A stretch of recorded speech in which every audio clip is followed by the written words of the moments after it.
अस्सलाम वालेकुम यार, उम्मीद करती हूँ कि आप सब लोग ठीक ठाक होंगे, खैरियत से होंगे। तो आज हम जिस प्लांट के बारे में बात करेंगे उसको हम लोग यूजुअली जो है लेपर्ड लिली भी कहते हैं और वुड हाइसिंथ भी कहते हैं। ये दो कॉमन नाम है और इसके अलावा इसको सिल्वर स्क्विल भी कहा जाता है, पैसिफ्लोरा भी कहा जाता है और इसकी काफ़ी सारी स्पीशीज़ होती हैं। ठीक है, जो मेरे पास है उसे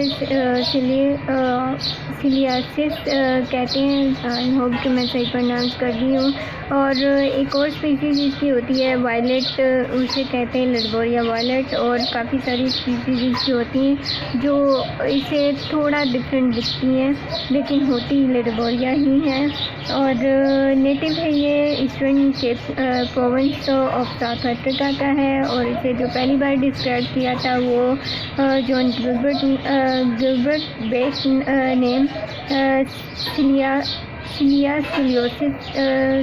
सिलियोसिस एज डिस्क्राइब किया था इन 1817 में और 17 में। और इसकी फैमिली है एस्पेरेगस और सब फैमिली है सिली ऑडियस और जीनस है इसकी लडबोरिया। और लाइट इसको चाहिए होती है, आप इसको फुल सनलाइट में भी रख सकते हैं। और तो इसके लीव्स की ये जो वेरिगेशन है वो ज़्यादा अच्छी आएगी, अदरवाइज़ जो है वो लाइट कलर के रहेंगे। इसके लास्ट ईयर के लीव्स हैं और लास्ट ईयर भी मैंने इसको लास्ट ईयर से ही मेरे पास है, तो इसमें से मैं काफ़ी सारे गिफ्ट भी कर चुकी हूँ। और देखिए कितना खूबसूरत लग रहा है। अच्छा, इसका ग्रोथ पीरियड जो है वो वैसे तो ये हरा भरा ही रहता है साल भर जो है ना, लेकिन ग्रोथ इसकी जो स्टार्ट होती है वो स्प्रिंग और थ्रू आउट समर इसकी ग्रोथ होती रहती है। और अब इसकी जो सनलाइट की भी हो गया कि आप फुल सनलाइट में भी रख सकते हैं, तो आपको ऐसी वेरिगेशन मिलेगी। नहीं रखेंगे तो कुछ इस तरह के लीव्स मिलेंगे लाइट कलर के। और थोड़े से इसके जो ये लेपर्ड लिली जिस वजह से कहा जाता है वो ज़रा स्पॉट्स वो लाइटर हो जाएंगे। और इसको फ्लावरिंग होती है इन्हीं मंथ के दौरान, मतलब मई और मतलब स्प्रिंग और लेट स्प्रिंग के दौरान ही इसे फ्लावरिंग होती है, जो कि इतनी कोई ख़ास नहीं होती है। और सॉइल इसको चाहिए होती है वेल ड्रेन। वाटरिंग आप लाइट के हिसाब से करें, मतलब जहाँ आप रख रहे हैं उसके हिसाब से करें, क्योंकि सॉइल वेल ड्रेन होगी। अगर आप थोड़ा शेडी एरिया में रखते हैं, मतलब जहाँ पे ब्राइट लाइट आती है, तो वहाँ हफ्ते में एक हफ्ते या 15 दिन में एक बार भी पानी दे देंगे तो ये ठीक से चलता रहेगा। और अगर फुल सनलाइट में रखें एक से दूसरे दिन आपको इसको लाजमी पानी देना चाहिए ताकि इसकी लीव जो है वो सही रहे। और अदरवाइज़ जो है ये रिंकली हो जाते हैं इसके लीव, पानी अगर ना मिले तो मुरझा से जाते हैं। और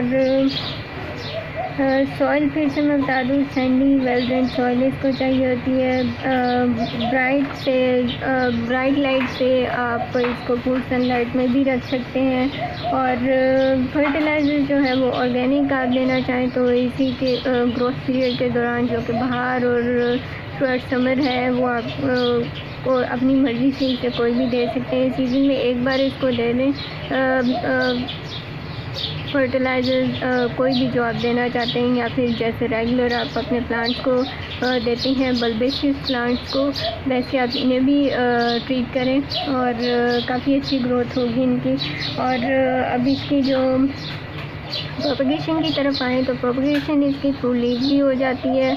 और ऑफकोर्स ये बल्बस प्लांट है तो इसकी जो है वो बल्ब्स भी मल्टीप्लाई होते रहते हैं और काफ़ी स्पीड से होते हैं। अगर आपने सॉइल मिक्सचर जो है वो अच्छा फ्लफी सा बनाया हो तो लीव के थ्रू कैसे होती है प्रोपगेशन, लास्ट ईयर भी मैं जानती थी लेकिन वीडियो में बताना भूल गई थी, इसलिए मैं दोबारा से वीडियो बना रही हूँ।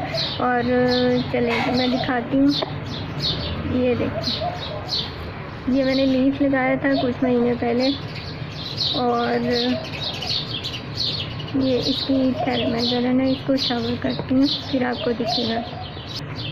अच्छा जी, ये देखें इसकी लीफ के थ्रू मैंने प्रोपगेशन की है और ये ग्रो भी होना स्टार्ट हो गया। टाइम लेता है लेकिन ग्रो हो जाता है और बड़ी इजीली। अगर आपको ये प्लांट नहीं मिलता तो कहीं से लीव भी मिल जाता है। लीव जो आपने लेना है वो फुल लेना है, मतलब कि इसका जो पूरा यहाँ तक लीव होता है ना, ये वाला यहाँ तक, नीचे तक जो वाइट एरिया आता है वहाँ रख लेना है और इसको लगा देना है। ये बड़ी इजीली प्रोपेगेट हो जाता है लीव से भी। और जो लास्ट ईयर लीव से प्रोपेगेट हुआ था वो कुछ यूँ है, ये देखें इतने बड़े प्लांट हो गए हैं वो ना, ये देखें, और ये बड़ी तेज़ी से प्रोपेगेट होते हैं। ये देखें, ये मैंने इसीलिए रखा हुआ है कि ये पॉट में जो प्रोपेगेट हो, मैं किसी को देने हो तो निकाल के मैं दे दूँ। और इसमें ये भी लगाया हुआ है। चलिए जी, इसके ये भी हो गया। अब डिजीज़ की बात करें तो डिजीज़ इसमें कोई भी नहीं होती। ओवर वाटरिंग करेंगे तो ऑफकोर्स जो ये प्लांट है वो गल जाएगा और मर जाएगा। और सेकंड थिंग ये कि इसके जो पेस्ट होते हैं वो पेस्ट जो हैं उनमें स्लग्स और स्नेल होंगे, क्योंकि ये काफ़ी नाजुक सा होता है प्लांट। और अगर स्लग्स एंड स्नेल उसकी तरफ आ जाएं तो समझे कि ये प्लांट गया है, क्योंकि वो इसको खा लेंगे। और फिर फोलिएज ही से तो इसकी खूबसूरती होती है, जब फोलिएज ही नहीं रहेगा तो फिर क्या कह सकते हैं। तो फिर अच्छा जी, तो ये तो थी इसकी इंफॉर्मेशन। अच्छी लगी हो तो लाइक और शेयर ज़रूर कीजिएगा। अपना ख्याल रखिएगा, दुआ में याद रखिएगा। अल्लाह हाफ़िज़।